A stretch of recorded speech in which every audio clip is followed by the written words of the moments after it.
Question. Have any of you ever played Shadow of the Colossus? That game where a tiny, tiny man ventures into a sprawling land full of titanic, skyscraping homunculi, and he knows that it's his destiny to choose which of these legendary beasts he has to conquer, even though the task from the outset just seems insurmountably enormous? Yeah.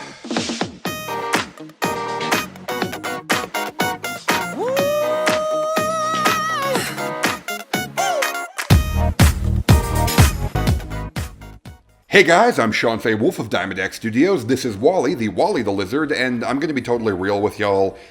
I don't even know where to start here. 'Cause I can do it with a broken heart.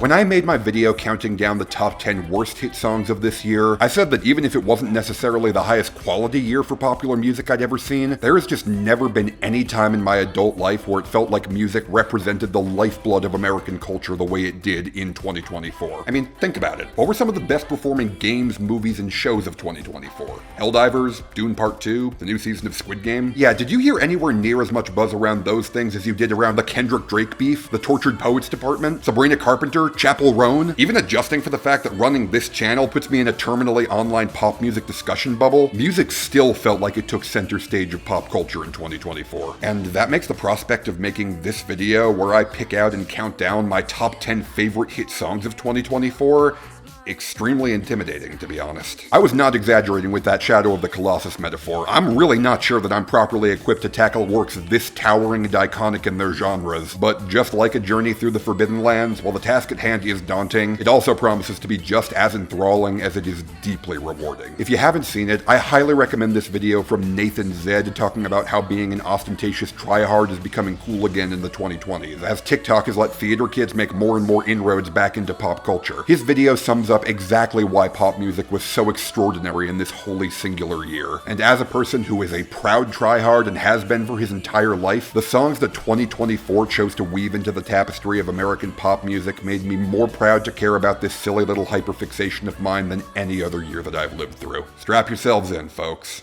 This is gonna be a ride. I'm late, but I'm here right now. Though I used to be romantic, I forgot somehow. Time can make you blind. Okay, so to start off, just remind me real quick, what did I say again at the end of my 2023 pop music retrospective? 2023 was the single girliest year in pop music history, possibly only beaten by 2024, which I will get to, believe you me. Yeah, 2024 wins.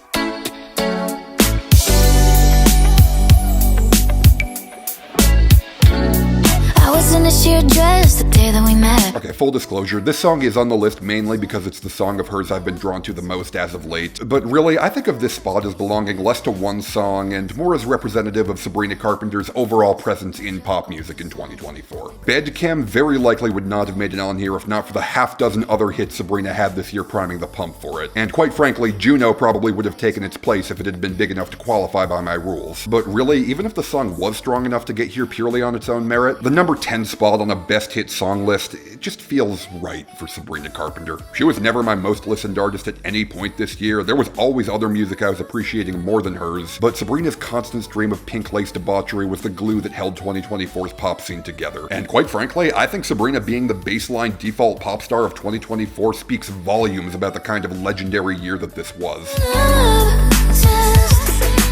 Free next week. I just said that 2024 surpassed 2023 as the girliest year in pop music history, but I actually don't think that's quite true. The 2023 aesthetic was cute pink coquet doing sparkly Barbie-core TikTok dances, while female artists in 2024 were just making more grandiose, sweeping statements. From Taylor's carefully considered literary gymnastics, to Billie's more confident exploration of her control over sound, to Ariana and Beyonce's pointed genre explorations, to Charlie and Chappell's distinct efforts to take girly aesthetics and inject them with more high-minded purposes and themes. And now, let me be perfectly clear about this. I enjoyed most of what Ice Spice was doing in 2023 significantly more than I enjoyed the Tortured Poets Department. So don't get the idea that I think girly music needs to serve a grander purpose in order to be worthwhile. Not at all. I'm just pointing out shifts in where the pop music meta seems to be going. And I think this particular shift is ultimately to everyone's benefit, because I am always happy to hear more ambitious music. And in terms of the surface level cotton candy side of girly pop, Sabrina is holding up the scene perfectly by herself. And what are the odds?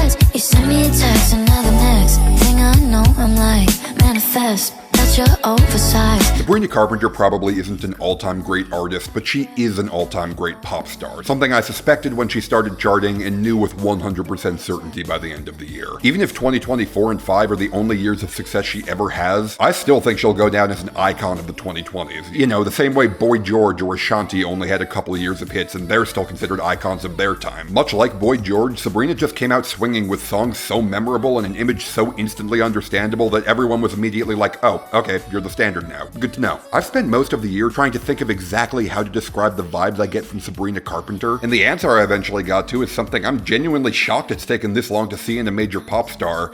Sabrina has World War II pinup vibes. Like artistic pinups where everybody's just, like really pretty and cute, like, oh no, a mouse, here's my ass. You know what I mean? Like, yeah, exactly. That's what it is. You know, it's cute and it's fun and it's got real artistic merit to it in like a very classical sense of the word. But let's be real, you also know the exact reason why most people are buying what you're selling. So you know what? Screw it. Let's just have fun with this. It'll make it a better time for everyone. Who's the cute boy with the white jacket and the thick accent? Sorry that I haven't commented too much on Bedchem specifically, but the fact is that discussing this song's appeal and discussing Sabrina Carpenter's general appeal is mostly one and the same. The slick R&B disco fusion from veteran producers John Ryan and Ian Kirkpatrick gives a really comfy backdrop against the loose melodic structure as it holds the listener in a state of suspended anticipation. And the double entendres and sex puns she sprinkles over that anticipation are the funniest and most engaging that Sabrina has put out all year. An opinion that I am clearly not alone on, considering the sheer number of tributes and animatics to this song that have been popping up in my feed for months. Come right on me, I mean camaraderie. Said you're not in my time zone, but you wanna be. Where art thou? Why not upon of me? See it in my mind, let's fulfill the prophecy. From her work in 2024 and especially 2025, the public perception to Sabrina seems to be that she's the dumb, airheaded pop starlet of our day. And I don't think that's fair at all. Sabrina clearly could be making headier, more cerebral stuff if she wanted to. Like, did you know that the single she released right before Espresso was a collab with Girl in Red? If Sabrina did decide to make an all-caps statement at one point, it would not be totally out of nowhere. She could do it, but you know what? She's probably not going to do it. And honestly, great for her, because the simple fact is that if a pop song makes you happy, then it is doing something right. And nobody produced more collective minutes of music which made me happy in 2024 than Sabrina Carpenter.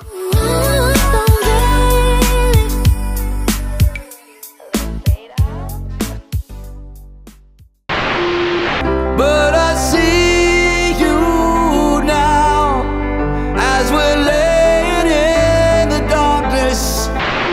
In December of 2024, Victor Willis, the lead singer of the Village People, came out and said in no uncertain terms that YMCA is not a gay anthem, that he never wrote it that way, and that anyone interpreting it that way is wrong, before proceeding to play YMCA at several conservative inaugural events. Now, putting aside the fact that this makes Mr. Willis one of the single deadest authors who's ever lived, I have to say that from a pure marketing perspective, I don't know if I have ever seen any artist make a move this idiotic. I mean, don't get me wrong, there never would have been a good time to try and straightwash a 70s disco song with the line, "Young man, put your pride on the shelf and you'll find many ways to have a good time in it." But I have to ask, Mr. Willis, why in God's name would you choose to make this statement at the exact moment when one of the biggest and most beloved sleeper hits in the country was this? Do it with me. H-O-T-T-O-G-O. Snap and clap and touch toes. Raise your hands, now body roll. Dance it out, you're hot to go. Seriously, this is one for the ages. I am actually in awe of what a legendary, once-in-a-generation bag fumble this is. YMCA had a completely unimpeachable place in pop culture for almost 50 years, and literally the exact moment that something popped up for the first time that could hypothetically replace it, he immediately made that decision a complete no-brainer. The entire reason people even remember YMCA exists today is because it's the fun gay disco song that you can do the alphabet dance to. And yet in September, when I went home for my best friend's wedding, YMCA was not the gay alphabet dance that everybody was doing.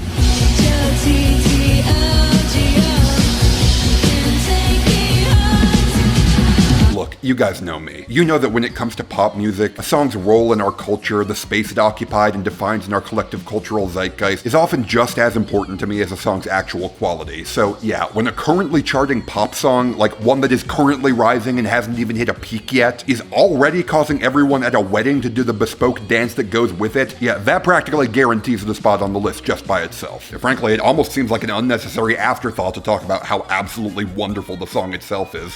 Baby, don't you like this beat? I made it so you'd sleep with me. We all needed a cheerleader to help us through the insanity of the year. And on that front, Chappell delivers like a midwife, finding an extremely infectious, peppy vibe that really should be annoying, and yet somehow never seems to wear out its welcome. And that's not only because of the almost unsettlingly catchy melody, but because Chappell is really wearing her heart on her sleeve with these lyrics. Or at least the sleeve of her handcrafted costume. I don't do well, that'll take this city. Who can blame a girl? Call me hot, now I'm pretty. Chappell Roan, whose real name is Kaylee Rose Amstutz, has gone on record to say that this song does not accurately represent how she wants people to flirt with her. In real life, she is, by her own admission, a really awkward and reserved person who hates being called hot by strangers. She apparently can't even watch Euphoria because the sex scenes make her so uncomfortable. And yet, in her music, she can be whoever she damn well wants to be. You don't understand. Come here, get with it. No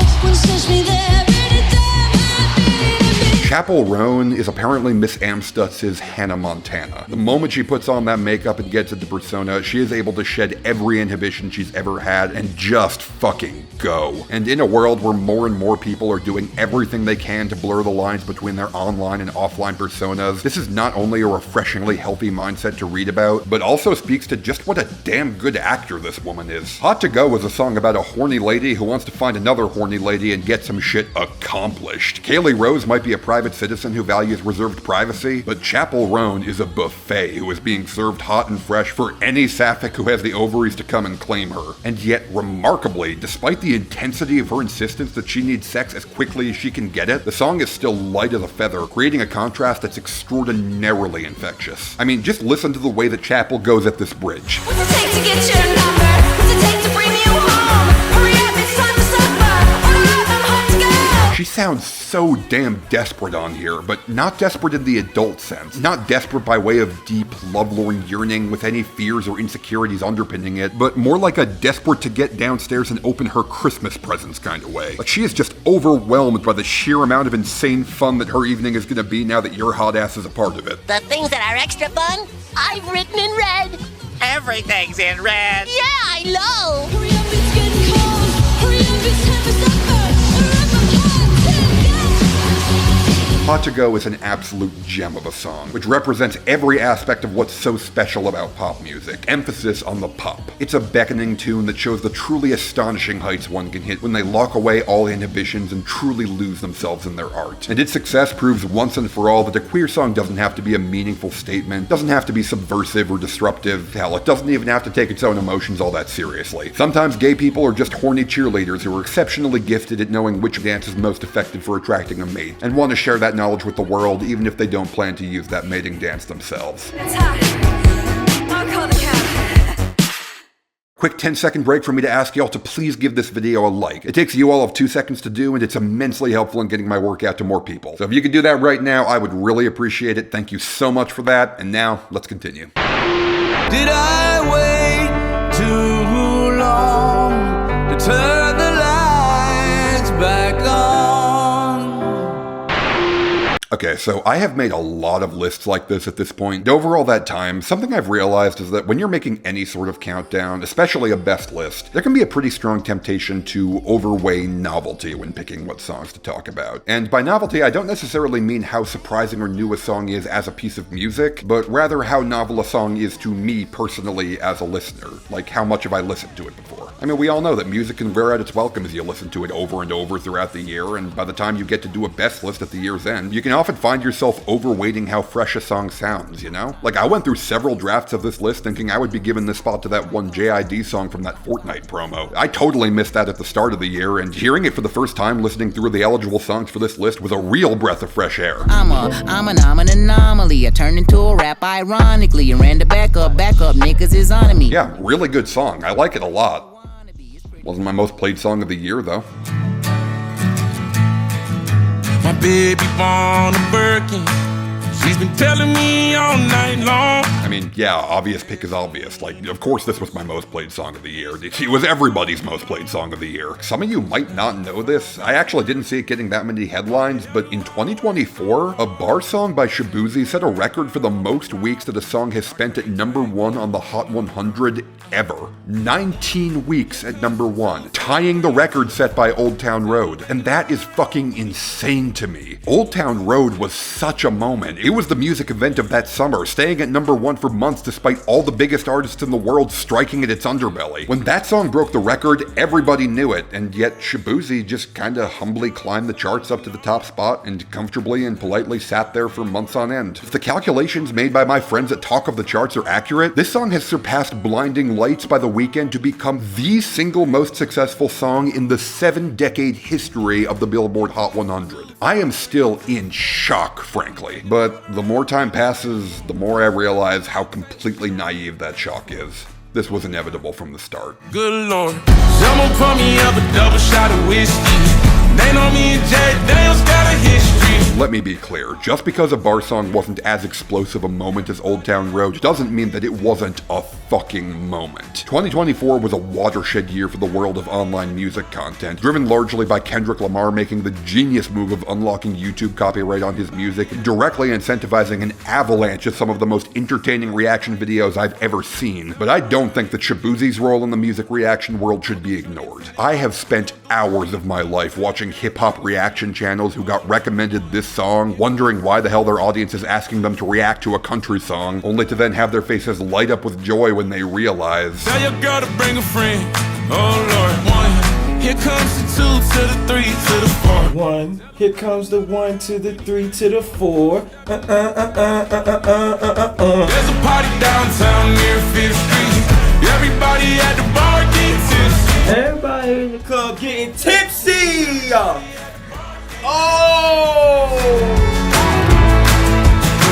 Everybody at the bar getting tipsy. I'm the type of person, you play some country, skip. But I'm not gonna lie, I can let this rock. Everybody at the bar getting tipsy. this right here, this is what pop music is all about, man. Creative people making inspired moves to capitalize on different cultural cachets to make appealing art that brings people together. Shaboozey knew that Tipsy by Jaquan is one of the most beloved classics of the crunk era, that its core appeal as a sing-along jam still rung clear as a bell, even if you swap that crunchy minimalist crunk beat for a fuller and richer country tenor mix, and most importantly, that the idea of going out and drinking your troubles away into a wild ruckus, that's just a cultural universal that everyone can find solace and comfort in, even if just as an idea. It's 9 to 5 ain't working.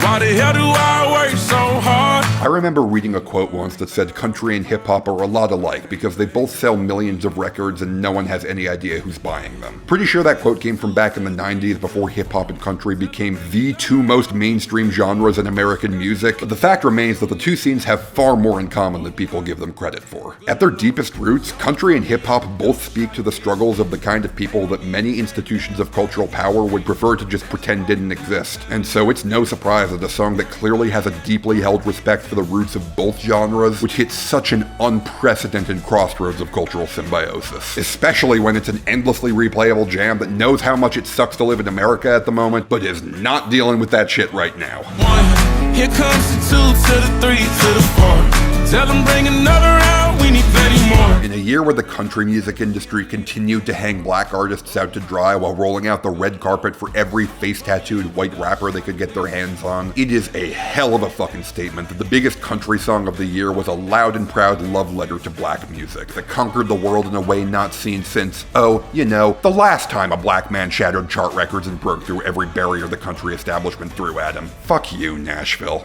Country music is too good for you. Everybody at the bar getting tipsy. Here, stuck on a hill, outsiders inside the home that we built. I'm gonna do my song now.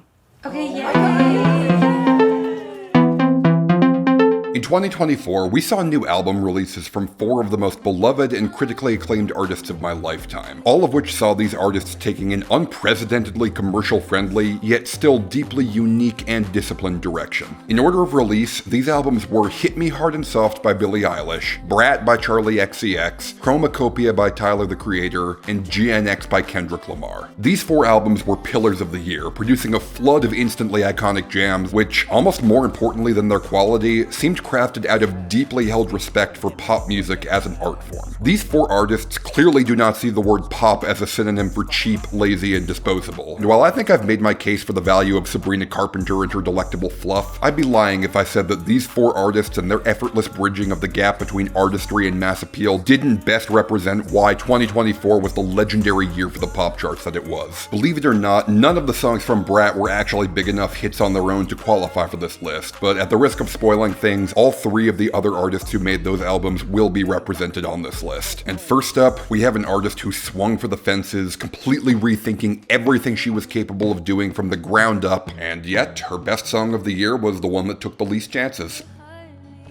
Shouldn't I? But I see her in the back of my mind all the time. That's pretty funny. Here I am talking about the importance of novelty, how you need to do new and exciting things to keep people interested, how cool it is to see people gravitate towards new, exciting musical ideas, and yet sometimes Occam's razor slices that notion right in half. The Sabrina song wasn't all that novel, nor was the Shaboozey song if we're being real, and this is by a wide margin the most predictable song that Billie Eilish released in 2024. I don't know what to tell you. Sometimes the best music of the year is made by really fucking good artists taking the things that made them famous and doing them really fucking well. I'd never ask who is better. Prior to 2024, Billie Eilish's songs were so idiosyncratic and singular that I almost thought of her as a novelty act, a stupidly talented auteur who found a pop audience mostly through being a curiosity, if an extremely relatable and aspirational one. There was definitely a Billie Eilish image, and her previous albums either played into it or played off of it, whereas Hit Me Hard and Soft made her previous albums look like buds that hadn't even started to bloom yet. I'll love you till the day that I die. If you told me by the end of the year I'd be hearing Billie Eilish do a gorgeous sweeping new wave ballad, or a jazzy soft rock tune that switched halfway into an auto-tuned Night Driver, or I don't know, a post-punk banger about begging another girl to sit on her face, You need a seat, I'll volunteer. Now she's smiling ear to ear. She's the headlights on the deer. yeah, I'm waving the white flag. Billie can do literally whatever she wants to. She could hop on a doo-wop thrash metal trap corrido next month and she and Phineas would find a way to make it work. She was your girl. You showed her the world. Wildflower broke the record for the longest charting song on the Hot 100 that was never released as a single. It was clearly the underrated fan favorite of the album. It's the one that the people wanted to be here, and I almost feel stupid talking about why it is here. Like, oh my god, guys, did you know that Billie Eilish is really fucking good at making whispery sad girl ballads? Did you know that she has more emotional control over her voice than any A-list singer of this century, that her use of dynamics is second to none, that she uses silence as an instrument in a way that demonstrates a masterful control over the medium of sound? Did you know that Phineas has a second nature sense of exactly the timbre of acoustic guitar that will best underscore her? That he knows how to micro-adjust her reverb so seamlessly you'd swear the two are physically linked? That he composes the most intricate and delicately thoughtful melodies in the business and musically supports them so smoothly you'd swear his brain has a goddamn gyroscope in it? Have you guys heard any of this before? Do you know any of this? Huh? Do you? Like a fever, like I'm burning alive. So yeah, musically speaking, this song is nothing new for Billie. It's the exact same Wagyu steak I had last time I came to this restaurant, and it's just as perfect as ever. And that's absolutely great and all, but the reason this song made this list is because of its lyrics. Did I cross the line? Wildflower was inspired by a real situation where one of Billie's best friends broke up with a guy, only for Billie to wind up dating that same guy in July of that next year. And this song is about her guilt over that whole situation. She was crying on my shoulder. All I could do was hold her. Only made us closer until July. Wildflower isn't too complex, but it's simple in the same way as something like Time in a Bottle by Jim Croce. It's the correct lack of complexity, where the few details that are included are deeply affecting. Particularly the exhausted dismissal of her partner's awkward affirmations. That's a great detail. Now I know that you love me. You don't need to remind me. It's a very intricate set of emotions made devastatingly straightforward. Billy took a few primary colors and created a breathtaking emotional landscape out of them. And one other thing about the song is, look, I am not at all trying to speculate on Billy's relationship with her friend. I swear that I am literally just referring to the text of the art when I say this. The fact that Billy basically used her music in 2024 to publicly come out as queer, yeah, that does affect how this song reads to me. She couldn't be more different from me, happy and free in leather. Again, this is a pure death of the author reading. I promise that I am not trying to postulate on Billy's real life whatsoever. But yeah, taken purely as an interpretive analysis of the woman's art as a collective statement, that reading does elevate this song from a haunting ode of guilt into a beautiful mess of sexual tension and tangled emotions that is impossible to look away from. I can see her in the back of my mind all the time. I've liked all of Billy's albums, but this is the first one that I've loved. And after all the shit she's been through, it's great to see Billy finding stable footing and being more confident than ever. I can't wait to see where she goes next, especially when I know that the core of everything she does is this beautiful, no matter how much it expands. You didn't mean to hurt me, so I kept it to myself. The cold settles in. It's been a long winter of indifference. Chromakopia by Tyler, the Creator, is a masterpiece that I do not have time to deal with right now. Give a fuck about pronouns. I'm that nigga and that bitch is this. I talked about this in my winter top 20 ranking video, but while I've absolutely adored everything that I've heard from this project, it could not possibly have dropped at a worse time for me. I have never vibed with Tyler, the Creator. None of his most popular works ever jumped out at me, and I just never got around to exploring his work in depth, and not out of a lack of curiosity, but there's only so many hours in the day, and it just hadn't happened for me yet. So not only do I have no context for understanding where this album is coming from, but my instant positive reaction to it tells me that Chromakopia could very well be a key to unlocking the rest of Tyler's work, and in a year as busy and insane as the one I've had, it's simply not a key I've found time to use yet. If I'm gonna take that dive, then I want to properly sit down and do it. Because of that, songs like Sticky and Saint Chroma are great compositions which will not be appearing on this list. They're still a bit too raw for me right now, and while my gut reaction is intensely positive, there's still a bit of distance there for me, which, like I said, deserves a proper effort on my part to close. I want to give this man's work its diligence and not rush out half-baked takes, because as great as I can tell these songs are, I do know that they just haven't fully clicked with me yet. And all of this is to say,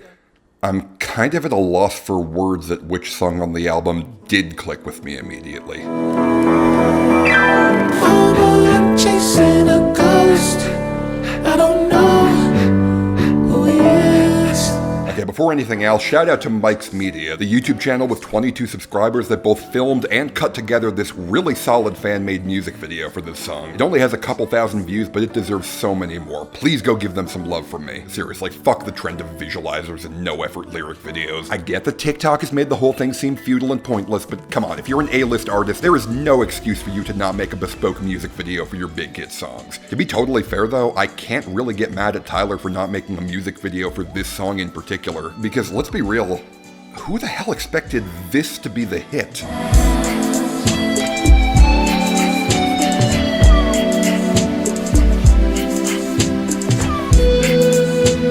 As soon as Chromakopia dropped, Like Him immediately jumped out as the fan favorite of the album, maintaining extremely impressive streaming numbers well into 2025. I suppose that does make sense considering that it's one of the most hauntingly effective pieces of art to hit mainstream pop music in years, but it's still really bizarre considering that this song is clearly just the ending chapter to a much larger story. It feels fundamentally incorrect in my soul to draw literally any comparisons between Taylor the Creator and Tyler Swift, but the pair of them do have two things in common. One, both of their fan bases contain some of the most absolutely insufferable white people you'll ever meet in your life, and two, while there is a lot to enjoy about their art on the face of it, a lot of the appeal to their collective fandoms does seem to come from interpreting their art in the context of their larger lore as an artist. Even as a newcomer, I know that Tyler's evolution from a trolling edgelord to an uber-fluid prince of subversion is a core aspect to his appeal, and even as a newcomer, the weight of that history is felt on Like Him. She said that I make expressions like even before looking it up, I knew that this was not the first song that Tyler wrote about his missing father. I knew that there had to be a lot of painful evolution to get to the point where anyone could make a song like this. And the song's bones, while solid and fully formed now, do still creak eerily under the lingering stress of that growth.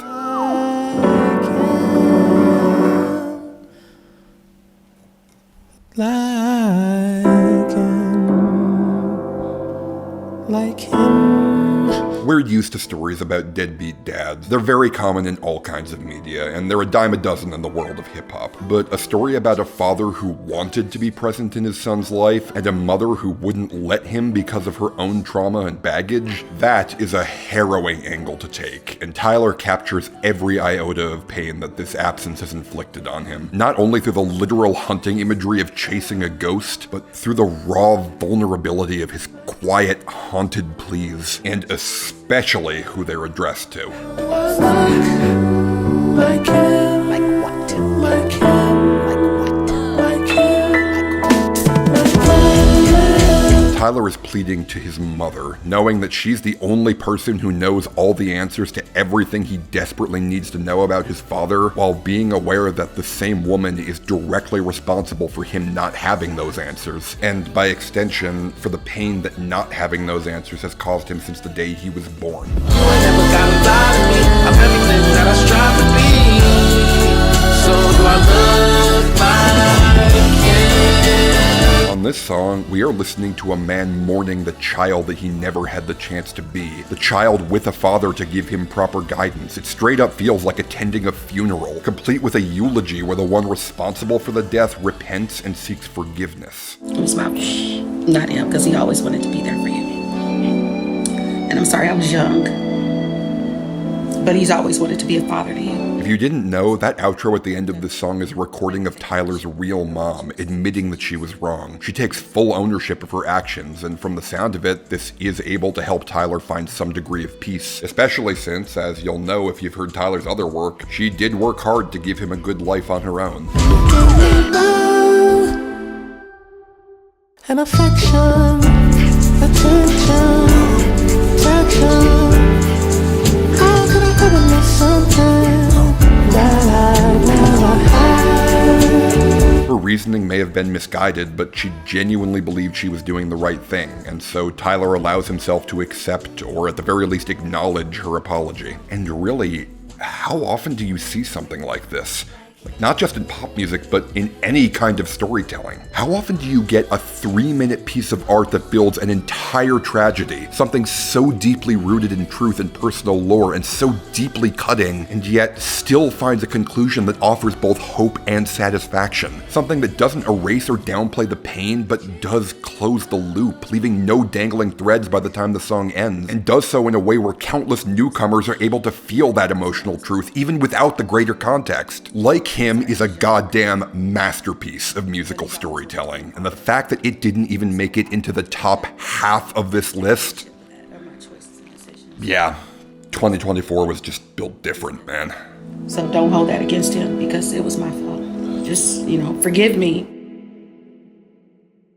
This is normally the part where I'd be sharing some honorable mentions that just barely missed the list, but I'm actually going to be changing up the way I handle honorable mentions in my upcoming projects. So if you want to know which songs just barely missed the cut, I would ring that bell on top of subscribing, because I will be talking about my honorable mentions, just not in this video, and another video that's going to be coming to the channel very soon. This is normally the part of the video where I'd say goodbye and tell you guys that part 2 is coming soon, but you know what? This video is stupid late, and y'all have been stupid patient, so you know what? Let's wrap this all up. On to number 5. And maybe you love me, maybe you don't. Maybe you'll learn to, and maybe you won't. I'd love to hear you sing along. This is one of my favorite songs of all time. It's called Fast Car. Okay. Here we go. You got a fast car, and I want to take it to anywhere. Maybe we make a deal. Yep. Here it is. just like I promised. And if I could just defend myself for a moment, even though this song was released and did hit its peak in the summer of 2023, I do think it's fair to count it as a 2024 hit as well, since it did receive a very substantial second wind in February of 2024 after Combs sang it with Tracy Chapman in one of the most legendary Grammy performances of all time. So yes, Fast Car by Luke Combs is a 2024 hit song, and to that point, I'd argue that it's one of the most important hit songs of my generation. A statement which is going to make some of you extremely unhappy with me, so please let me justify it. So I remember when we were driving in your car, speed so fast I felt like I was drunk. First of all, the fact that this is a straight white man covering a queer black woman's song, that doesn't bother me whatsoever, and that was not a given, to be clear. Longtime viewers will know that I am not afraid to call out culture vulture bullshit when I see it, but in this case, I simply don't see anything to call out. Chapman gave Combs her full blessing, and even before I knew that, it was obvious that Combs had an extraordinary amount of respect for this song. It was clear from the outset that he knew that he was the student, and all he wanted was to do right by his master. To that end, though, while this cover is artfully masterful,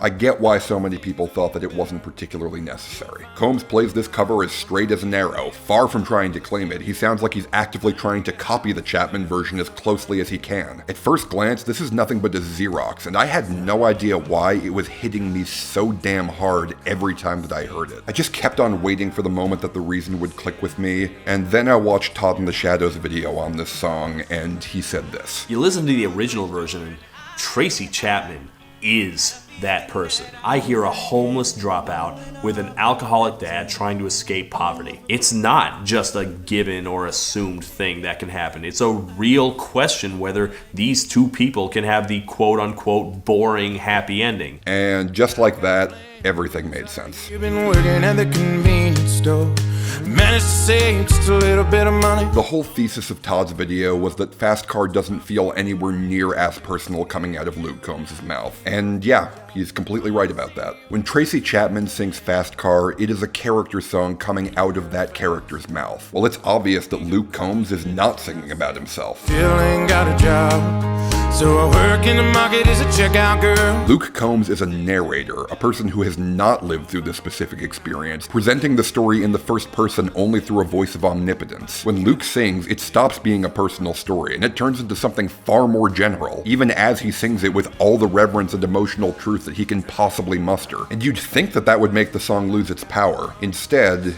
it turns this into the only cover of Fast Car I've ever heard that justifies its own existence alongside the original. We'll move out of the shelter, buy a bigger house, live in the suburbs.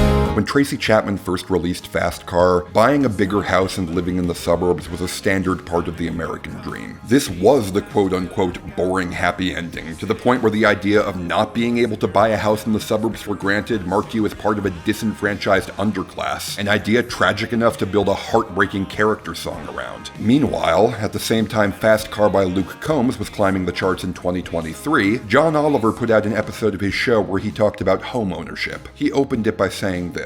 If you are under 35, honestly, this story isn't for you. It'll never be for you. You will never own a home. Sorry, that is the deal that you made when you decided to be born after 1988. Yeah. 1988. I got no plans, I ain't going nowhere. Take your fast car and keep on driving. In the past 35 years, so many of the experiences of Fast Car that used to be emblematic of the poor and disenfranchised have become the expected standard of living for most people in Gen Z. No one can afford rent, people are taking out loans to pay for groceries, the cost of living has skyrocketed as the minimum wage has barely moved. Our generation is getting crushed like bugs under the weight of a broken system, so of course a version of Fast Car that's loosened its direct ties to one specific character without compromising the emotional truth of her story has resonated so profoundly with people. Starting from zero, got nothing to lose. Maybe we'll make something. Me, myself, I got nothing to prove. This isn't some hack turning the recognizable melody of Fast Car into a dance song for clout, or just covering it solely because it's a classic that everybody knows. I mean, come on. Look at this performance. Luke Combs is in utter awe that he has been blessed with the chance to share the stage with this living legend, and the mutual respect of master and Padawan shown on stage is a beautiful thing to watch. Luke Combs understands what this song means to Tracy Chapman, and whether he directly relates to it or is just a world-class mimic, he's captured the song's meaning and refracted Tracy's beam of pure, focused light through a prism. To be perfectly clear, Chapman's original version is clearly more powerful on a raw emotional level, both through its direct ties to specific marginalized minority groups and through Tracy Chapman just being a more emotionally expressive performer. And if you believe that her version is obviously better because of those two things alone, I completely understand. That said, while Combs does lose some of that raw power in his more universal interpretation, it is still devastatingly effective. And when you combine that with the fact that I do prefer the richer country production under Luke Combs to Chapman's more spare guitar work, yeah, I do personally think the two are of roughly equal quality. However, I personally also think that trying to decide which version is better is doing both of them a disservice. These two interpretations are two sides of the same coin, and they each serve to directly elevate the other. Tracy Chapman brought Fast Car into this world, and Luke Combs elevated Fast Car to its highest heights ever at the ideal moment. For the rest of time, Gen Z's wholehearted embrace of Luke Combs' Fast Car will be an integral part of the legacy of Tracy Chapman's Fast Car, and I can't possibly give this cover any higher praise than that.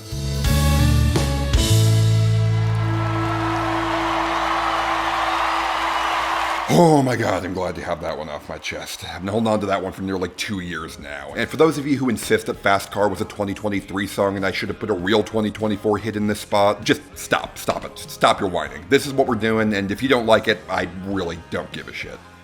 I mean, I am going to give you what you asked for, but I'm doing this for me, okay? Light up those streets that never sleep when the sky goes dark. I mean, come on, you guys didn't really think I'd be satisfied leaving it there, did you? Did you honestly think that the 5A on the Fast Car title card was a typo? Come on, y'all know me better than that. Oh man, the live replay from the premiere chat is going to be fun to watch back when this is over. Kissing on a blonde in a backyard pool, out where the wild things are. So, yeah, Fast Car and possibly Doing This accepted, this is the best Luke Combs song I've ever heard. For the specific reason that, much like Fast Car, it is one of the least Luke Combs songs that Luke Combs has ever made. Like I've said before, Luke Combs is a good artist, he has a pretty high floor, but oh my god did that floor get crowded after a while. Every year we get 2 to 3 new radio staples where Combs uses way too many words to talk about how much he loves his wife and how she's the center of his world, and it got so very old so very quickly. Cut to 2024, where not only was Luke Combs' new radio staple a badass hard rock barn burner off the soundtrack to Twister 2 of all things, but his big sleeper hit was actually one of the very few Luke Combs songs not written by Luke Combs. It's actually a years-old character song originally intended for Eric Church, which tells the story of a young man driving across the country to find a life of wild passion and adventure in California. Gee, I wonder why this resonated with me so much.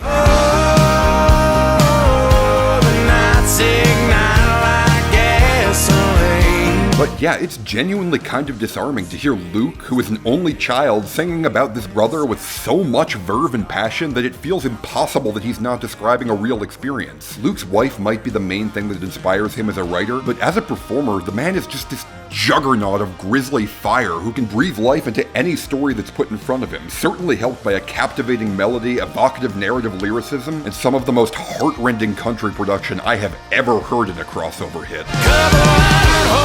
Rebels, wild as the devil. I knew I had to move back east, say goodbye to my brother at the end of that summer, but I knew he'd never leave. I honestly feel like a dick for implying that Luke Combs is wasting his talents by telling his wife he loves her, but I'm sorry, the man's gifts are just too damn precious to be used with such a limited range. He hits every emotional beat of this story with aplomb, from the rowdy open road freedom roar to the bond of brotherhood that he can't match up to the heartbreak and the tragedy. Because yeah, you already knew that there was only one way this story was gonna end. Oh, them Indian scouts, man, they're built for speed. Said he hit that guardrail at 3:30. Lit up those streets that never sleep when the sky goes dark. God, God, just that imagery, twisting the past mentions of the night igniting like gasoline into this brother's exploding motorcycle igniting the night with the same passion that drove him to this fatal but well-lived life. Man, this is just how country music is supposed to be written, and this is how it's supposed to be fucking sung. You know what, Luke? Go write some more songs about how hot your wife is, man. You fucking earned it.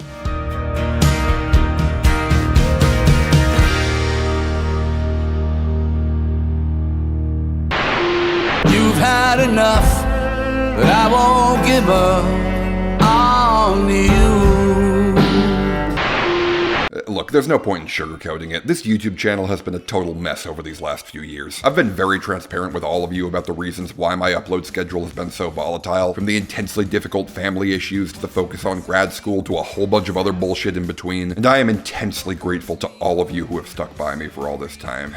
Still, though, even if my excuses are legitimate, that doesn't change the fact that things have been really roughshod and scattered around here for a few years now. Not only have my videos been constantly delayed, but there were several times where I wrote full scripts for videos, but then just didn't have the ability to get them out while they were relevant, and I just needed to scrap all of that work. Just really shoddy time management on my end all around. However, I believe that in any situation you can find a silver lining. And in July of 2024, I wrote a piece about a new pop song that was just starting to ascend the charts at that time. It was my first reaction to the success of this song and this artist, and quite frankly, after reading it back, I don't think there's any better way to communicate what this song meant to me and to the pop music of 2024 than by me reading the piece out loud, unedited, as I wrote it in July of 2024. So now I invite you to look back, return your mind to the greatest summer in modern pop music history, and enjoy my first reaction to the artist who would change everything. Give it up for Chappell! Run!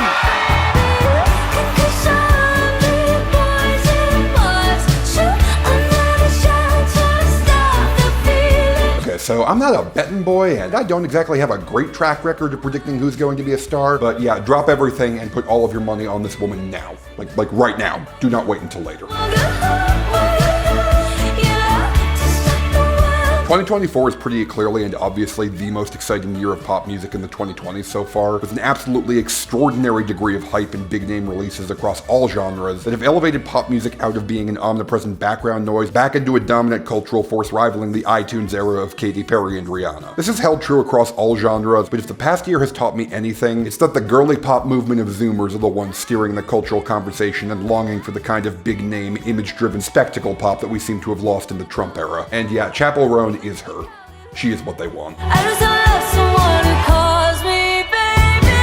Chappell Roan in 2024 is the kind of pop star that the phrase "she is the moment" was invented to describe. I haven't felt this excited at a new pop star's arrival since Lady Gaga showed up when I was 12. And frankly, it's largely for a lot of the same reasons. You know, an ostentatious, larger-than-life image combined with banger after banger to back it up. The key difference is that Roan is breaking through 15 years later, meaning she can take all the boundaries pushed by Gaga and many other pop stars in the years since her and crash through to the next level. By which I mean that even in a world where we literally have a song in the top 20 where Billie Eilish says, "I could eat that girl for lunch," this is the crowning gay anthem of 2024, and I don't think anything is going to replace it. Who cares? It's a sexually explicit kind of love affair. First of all, yeah, if you take the sounds of Wham, Cyndi Lauper, Belinda Carlisle, and Kate Bush and chuck them all in a blender, you're gonna make the gays extremely happy. And on that level, this is one of the purest endorphin rushes to hit the charts in ages.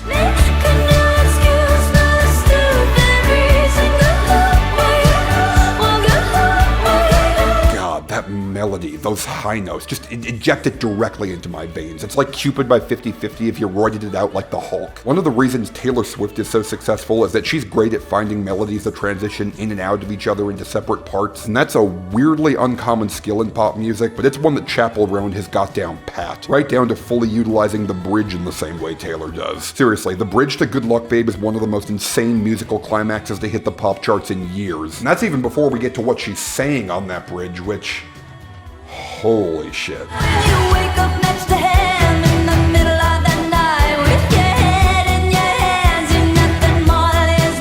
Nothing more than his wife. God fucking damn. When you think about me, all of those years ago, you're standing face to face with I told you so. Yeah, this is a song about Chappell Roan addressing a bisexual woman who sees her as nothing more than a cheap, fun thrill before she goes to settle down with a man, whether that be by choice or just because that's what society expects her to do. It's a heartbreaking scenario to find yourself in, and Roan wrings every iota of emotion that she possibly can out of this scenario. From the anger, frustration, and bitterness tinged with the devastating knowledge that there's only so mad she can be at this person because that's just the way the world is. I hate to say I told you so. You know I hate to say, but I told you so. It's a song which contains the power to absolutely destroy the listener, and I'm so glad she didn't succumb to the temptation to make it sound depressing and dour like most of the covers of it you'll see. The premise of this song is very similar to Boyfriend by Dove Cameron, but it's amazing how much better it plays when delivered with ironic euphoria. Boyfriend is a gay hookup song, while Good Luck Babe is a gay love song of the most tragic kind. Absolutely one of the best songs of the year. And trust me, this will not be the last time you hear me talk about this woman.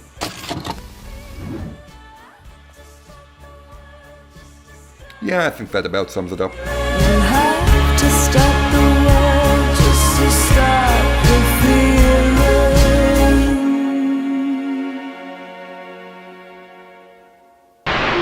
I'm late, but I'm here right now. Is there still time for forgiveness? Maybe I lost all hope too. Blood pumping through me. This year I celebrated my 28th birthday. I'm only so strong, y'all.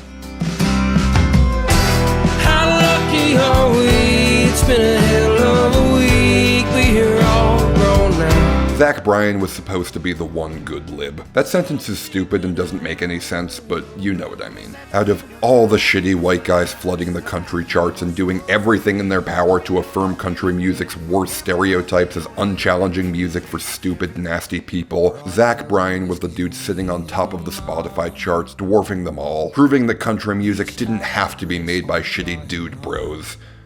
Until suddenly it did again. I'm not gonna dive deep into that whole fiasco. I don't hate myself or you enough to open that can of worms right now. But the fact of the matter is that Zach Bryan simply isn't the man that the world of country music needs him to be, in every sense of the word. I'm perfectly capable of enjoying art from flawed or outright shitty people. Y'all should know that I've made peace with that by now. But I'm struck with the feeling that knowing who Zach Bryan is now should damage this song for me, right? And I always felt like I was in between something like home and somewhere far away. 28 is a song about being a rock as the ground shifts beneath your feet, to be a firm pillar of strength in an unstable world even as your partner is on the verge of a mental break. The song was literally inspired by the exhausted relief that Zach Bryan felt after his dog survived a risky operation, about how he somehow both found and provided home in his partner's arms after that whole experience. And that's a home that no longer exists, allegedly because of Bryan's abusive behavior. It's not like there's not other great sounding Jason Isbell-esque music in the world, you know, like the stuff Jason Isbell is making, so what is it about this one that I was unable to resist? Well, the answer to that question is that it's a really good country song. I know that answer might seem asinine on the face of it. Like, yes, very good, Sean. The country song you named as the third best hit of the year is a good country song. How fucking insightful of you. But no, I'm not saying it's a good song in the country genre. I'm saying that it's a good country song. Because, you see, the great thing about country music, and I truly believe that this is what sets the best of it apart from so many other genres and makes the best of it feel so timeless, is that more than any other genre, country music can thrive in the realm of emotional storytelling. Listening to a great country song is often like watching an old Disney movie. You don't care about the plot-driven narrative explanation for why the prince showed up to kiss Snow White at that exact moment. Your heart just knows that this is the correct moment for that to happen. The artists are aware enough of their own aesthetics and the imagery their work conjures that they know which details are important and which gaps our mind will bridge for us. And 28 by Zach Bryan takes this same approach and uses it to paint a vivid portrait of what turned out to be the most important year of my life. Took 28 years of blood pumping through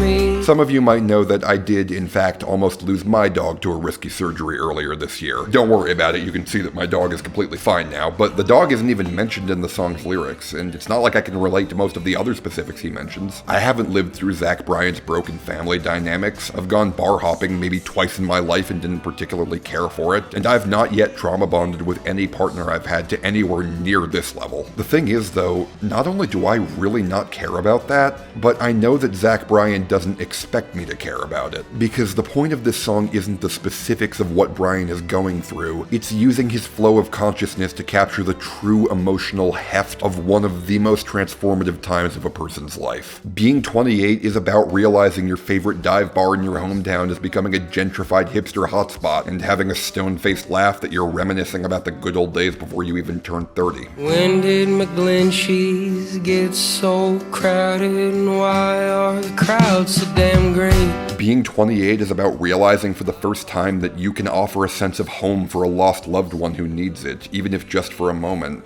and that the companionship you have to offer is an extremely powerful thing. The smoke seeping out of your bloody teeth, be your home somehow. Being 28 is about celebrating your birthday with the family that you chose for yourself. You know, the people in your life who got to know you as the adult that you decided to be, and who decided that the fully realized person that they got to know is someone worth having in their life. Took 28 years of blood, I was lost in the field, loved on my own birthday.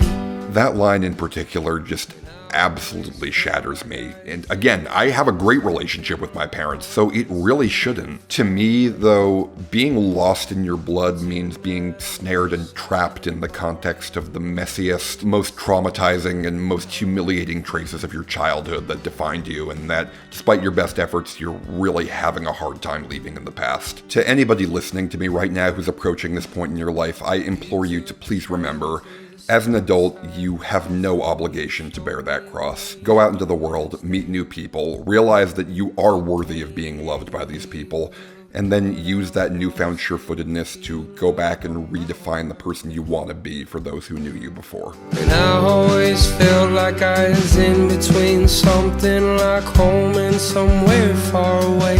28 hit me like a ton of bricks, the song and the birthday. I was already doing some very serious reflecting on the ways everything I've been through over the past few years has changed me, and this song tore in like an emotional cyclone and gave me the perfect mirror to reflect off of. Really, I think that this refrain is what sealed the deal. Took 28 years of blood pumping through me to get to this evening with you. Yeah, that's the capstone I needed.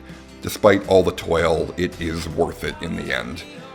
Even at the times where I don't really believe that, that's still the framing that I want to be using and that I try very hard to use, because you just have to believe that. You have to believe that if you're going to survive in the world like this. And I think I'm realizing this now, because being 28 is about finally reaching the point where you look back at all the trials, tribulations, and hardships you've endured throughout your life, and realizing that all of it turned you into a wiser person who knows how to learn and grow. It might be true that every new, wonderful experience does exist in the context of the darkness and struggle that came before, but that's in the past now. It's the present now. Your hand is on the wheel, you choose your passengers, you choose your destination, and it's time to drive. I'm sure that's not what being 28 means to everyone, but by God, it is what being 28 has meant to me. And Bryan captured the emotional reality of this age flawlessly, whether he meant to or not, and whether I like it or not. I hope that you get better, Zach. Whatever demons inside you, do us all a favor and give it a good roundhouse to the sack, would you?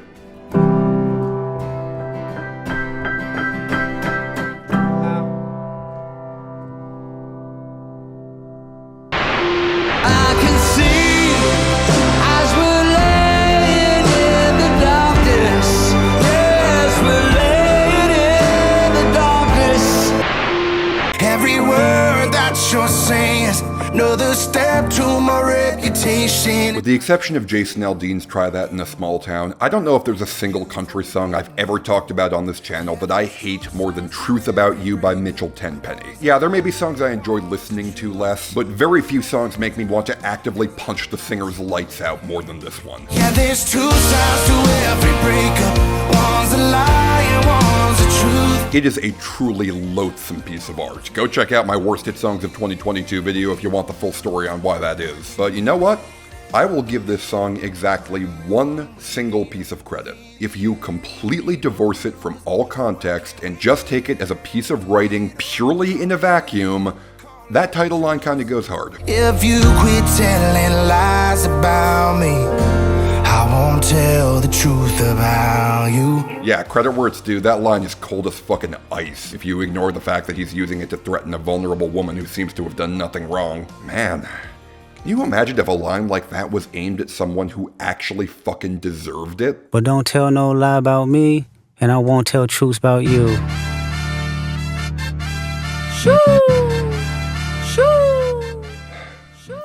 Fucking nerve of you, Dennis. Hey, got a Benjamin and a Jackson all in my house, like I'm Joe K. Hellcat, met his homeboys in them types LA solo K. Everybody wanna be demon till they get chipped by your throwaway. This song was my number one until the very last minute. It still deserves the number one spot. It's basically a tie. I mean, what could I even say? It is literally a song about why the guy who made my number one worst song of the year sucks as an artist and a person, laid out 5 times as eloquently as I did in half the time. Oh God, I'm ready to double the wage. I'd rather do that than let a Canadian nigga make Pac turn in his grave. I hope it goes without saying that much like Bedchem was on the list thanks to all the other Sabrina songs priming the pump, Euphoria is taking this spot as a representative of everything Kendrick did during the beef. I mean, Not Like Us is Not Like Us, and the number of things that one goddamn song did for music as a whole is impossible to overstate, but it's also a compact statement optimized to travel far over everything else. In essence, Not Like Us is the 720p render of a video meant to go TikTok viral, while the song that I'm choosing to spotlight for this segment is the 4K DPX master print.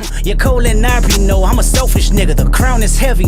I pray they my real friends, if not, I'm YNW Melly. For most of the beef, the general dynamic was that Drake was a dog turd that Kendrick stepped on in the street, and Kendrick was cleaning off his Nikes by doing a full-on breakdance as he scraped it off. And sure, Euphoria did contain a good few sneak peeks at just how fun Kendrick was gonna make this. Don't speak on the family, Crody. You can get deep in the family, Crody. Yeah, fuck all that pushing P.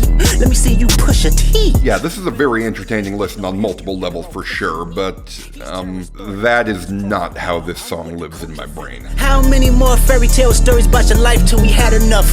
How many more black features till you finally feel that you're black enough? My first time listening to Euphoria by Kendrick Lamar is the closest I've ever come to having a truly religious experience while listening to pop music. And when I say religious, I mean it in the literal Old Testament sense. Religious as in, there is an almighty force that exists in this world, and we would do well to not anger it, because it could use its awesome power to destroy everything we hold dear on a whim if we displease it. We hate the bitches you fuck, cause they confuse themselves with real women. Then notice I said we, it's not just me, I'm what the culture feeling. Not Like Us was the song that taught the world how fun and rewarding a properly directed hate campaign can be, but Euphoria was the blueprint that campaign was built off of. It was basically teaching us to block letters of hatedom before Not Like Us helped us graduate to cursive. I even hate when you say the word nigga, but that's just me, I guess. Some shit just cringeworthy, ain't even gotta be deep, I guess. Praising any individual line of Euphoria feels like praising one line of the Declaration of Independence. And both of these documents have essentially the same purpose, a meticulous outlining of every single reason for the legendary, paradigm-shifting ass-whooping that's soon to follow. Why would I call around trying to get dirt on niggas? Y'all thinking my life is rap? That's whole shit, I got a son to raise, but I can see you don't know nothing about that. Also, real quick, I know this song isn't quite as bangable a club hit as Like That and Not Like Us are, but to the people who say this is a mediocre beat, like, do you fucking hear yourselves? Or the song, for that matter? You assigned to a nigga that signed to a nigga that said he was signed to that nigga. Try cease and desist on a Like That record? Yeah, no, if those other Kendrick songs didn't exist, this would be praised as one of the best production jobs of the year. And also, I literally just learned while researching this that it was produced by the same guy who made God's Plan and Laugh Now, Cry Later, which is fucking hysterical. I love that. Now let me say I'm the biggest hater. I hate the way that you walk, the way that you talk. I hate the way way that you dress. As a raw cultural artifact, Euphoria, as my favorite stand-in for all of Kendrick's triumphs in 2024, earned a spot on this list without question. The running theme throughout my whole channel, but particularly this best list, has been highlighting the special things that music can do only once it becomes a pop culture phenomenon, and turning the intensely problematic false king of the rap world into a laughingstock that it's actively trendy to mock passes that test with the most flying colors that any song ever has. However, after living through a year of 2025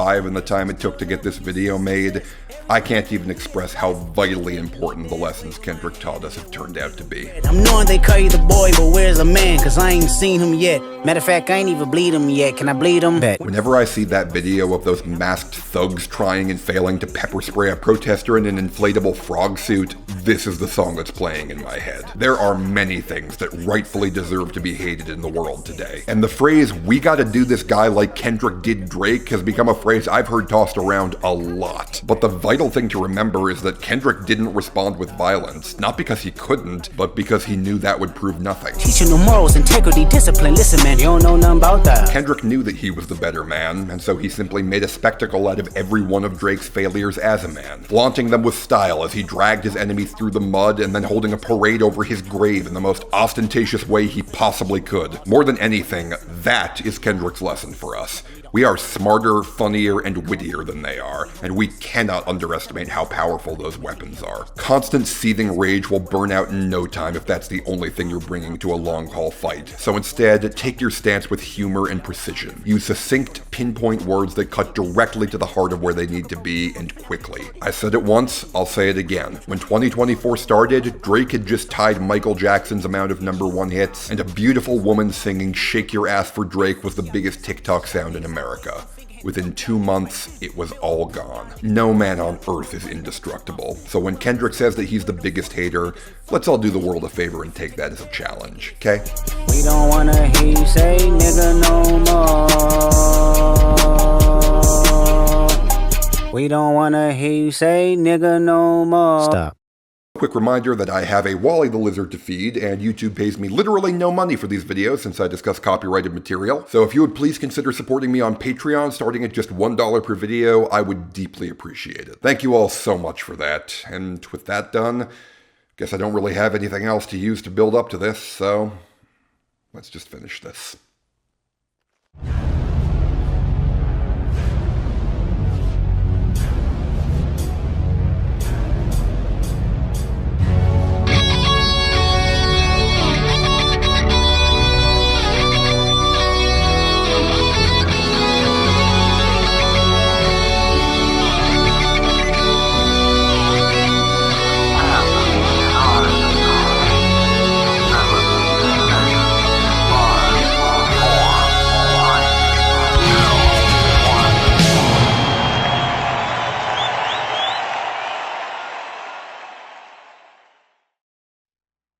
There have been a few times over the years where I've known who an artist was before they've become famous. That's not really typical of me. As a critic, I tend to be far more reactionary to the trends than actively on the cutting edge of them.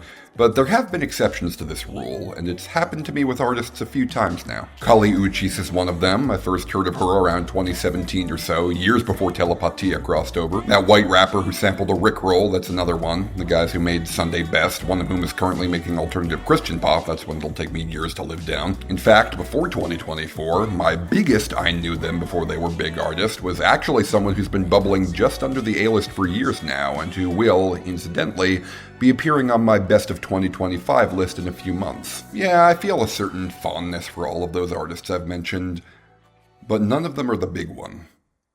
I've never publicly shared who the big one is. Quite frankly, I don't know if y'all are even gonna believe me when I tell you who the big one is.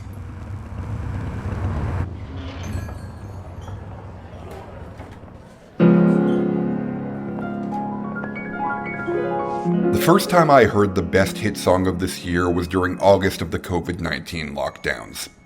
This was nearly half a decade before it became the biggest and best sleeper hit of the 2020s. I know you wanted me to stay, but I can't ignore the crazy visions of me in LA. When Chappell Roan first peeked her head above the choppy waters of 2024's pop music scene, gradually ascending the charts week by week until it was clear that her success wasn't just a fluke, it did not take me long to recognize that she was something special. I'm not trying to take any sort of unique credit for that, to be clear. I'm human. I have eyes and ears. Of course I could tell that Chappell Roan was something special. Good Luck Babe is one of the strongest first impressions that any artist has ever made, and I made sure to write about how strong that first impression was right as it was happening. As a matter of fact, that was the segment that I just read out to you in the number 4 entry on this list, remember? Just a few minutes ago, I shared to you my unedited first impressions of Chappell Roan, a clearly revolutionary new artist whom, you can tell from what I wrote, I was just learning about for the first time in July of 2024. I'm having wicked dreams of leaving Tennessee. You Santa Monica, I swear it's calling me. Of course, Good Luck Babe was only the tip of the iceberg. It didn't take long for the world to discover that there was a full-on treasure trove where that came from. Before long, the charts were flooded with a torrent of songs from Chappell Roan's back catalog, from the explosive Red Wine Supernova to the anthemic Femininomenon to the soul-destroying Casual to, of course, the 2 songs which have already appeared on this list. However, amidst all of these grand masterworks of perfectly sculpted excess, there was another song bearing Chappell Roan's name, burning in the depths of the Hot 100. It was something simpler, something scrappier, something that struck a very peculiar note in my mind. Won't make my mama proud. It's gonna cause a scene. She sees her baby girl. I know she's gonna scream, God, what have you done? As this scrappy little song continued to climb step by step, entering the realm of bona fide sleeper hit as 2024 came to a close, I echoed the same critical acclaim that every other critic showered upon it. But no matter how much praise I gave, both publicly and in my own mind, whenever I talked about this song, I always felt that something was missing, something that I couldn't quite put my finger on. Down at the Pink Pony Club, I'm gonna keep on dancing at the Pink Pony Club. That melody, that phrase, those plucky synths punching their way in one at a time, like pinpricks of light in the depths of a cave. Why did they feel so primal, so instinctive, like some sort of ancestral memory that had somehow been reawakened? Good Luck Babe and the woman who made it were just as much of a revelation to me as they were for everyone else, so why did this feel so damn familiar? I was in this state of uncertainty for months, long after Pink Pony Club entered the top 5 and became the biggest sleeper hit of 2025, never able to place what it was about this song that rang such a bell to me, and I had just accepted that I must have mistaken it for something else, until suddenly, a few days before I sat down to finish up this script, as in early October of 2025, it hit me like a bolt of lightning. Out of nowhere, I remembered a defunct show on my channel called Sean and Sarah's Indie Hour, an attempt by me and my best friend from undergrad to start a new show during the lockdown. The series never ended up going anywhere besides the one episode, but my co-host Jane did show me several newly released indie songs at the time, songs that she thought we could check out and analyze for a potential second episode. I don't remember any of the songs she shared with me that day, except for one. Black lights and a mirror disco ball. Every night's another reason why I left it all. I don't need to tell you why Pink Pony Club is a truly exceptional piece of art. I hope that it is self-explanatory why a song about leaving your bigoted hometown to become a go-go dancer at a gay club in Santa Monica, becoming the most sought-out song in the United States from fall of 2024 right up to the present day, is nothing short of revolutionary. I also don't feel the need to sing the praises of the song's production or lyricism. You've heard it all before, and even if you haven't, this song's appeal is very straightforward. I bet that even if you've never written a word of music criticism in your life, you could point out everything about this song that works yourself if you really put your mind to it. I'm aware that I can be very long-winded, but I also hate wasting time. So I'm going to cut to the chase and add the only novel perspective on this song that I can. Namely, my perspective as a man who was one of the very few patrons in that club, watching this fresh-faced young girl dance on that stage in the waning months of 2020. And as one of those lucky few, all I have to say is that this song is Chappell Roan. This song is the Pink Pony Girl. Don't think I've left you all behind. Still love you in Tennessee, you're always on my mind. Pink Pony Club, as a commercial product, did nothing when it was released. This song was dropped on the same day as Tootsie Slide by Drake, and that was the world into which it was born. A world of isolation, misery, uncertainty, and exhausted submission to despair. A lockdown world where the concepts of personal growth and discovering the world were antithetical to what reality was demanding. The song wasn't pushed, it wasn't heard, it wasn't accepted, and by the time the lockdowns finally lifted, it was too late. The people whose job it was to find the song's eyes, they had already discarded it without a second thought the moment someone younger, hotter, and easier to market came along. And so, Pink Pony Club sat abandoned, a faint glow in the void, nothing but a weak, yet unforgettable heartbeat, ignored by all but the very few of us who were lucky enough to catch its echo during that first dance. Chappell Roan had put the purest expression of her soul out into the world, specifically an expression of her soul at the most vulnerable, beautiful moment of transformation and self-discovery in her life, and we are a mere flap of a butterfly's wing away from that expression fizzling out, dying an unmourned death, and being swallowed by the darkness. But that's not what happened, because Chappell Roan kept dancing. She kept evolving, she kept growing, kept developing, kept putting in the work, and in doing so, she became impossible to quash. Kaylee Rose knew that she was not the kind of person who wanted to live the vicarious life of thrills and titillation that her dance at the Pink Pony Club had opened up to her, but she knew that Chappell Roan would love to live that life. And Kaylee knew that Chappell Roan, the outlet for her id to experiment, discover, and enjoy the thrills of life in a carefully managed and considered way, yeah, Chappell deserved to live those experiences just as much, if not more, than any soul who draws breath. So Kaylee gave Chappell those experiences. And now, here we are. Chappell Roan is an icon, a symbol of everything beautiful that art can unlock within a person's soul, a conduit to self-discovery that has opened millions of people's hearts and minds in a way that words alone could never. And in the center of this beautiful vortex, this maelstrom of shimmering light that is everything wonderful that popular music can do for the world, in the center of all of that is the heartbeat, the first flicker of light.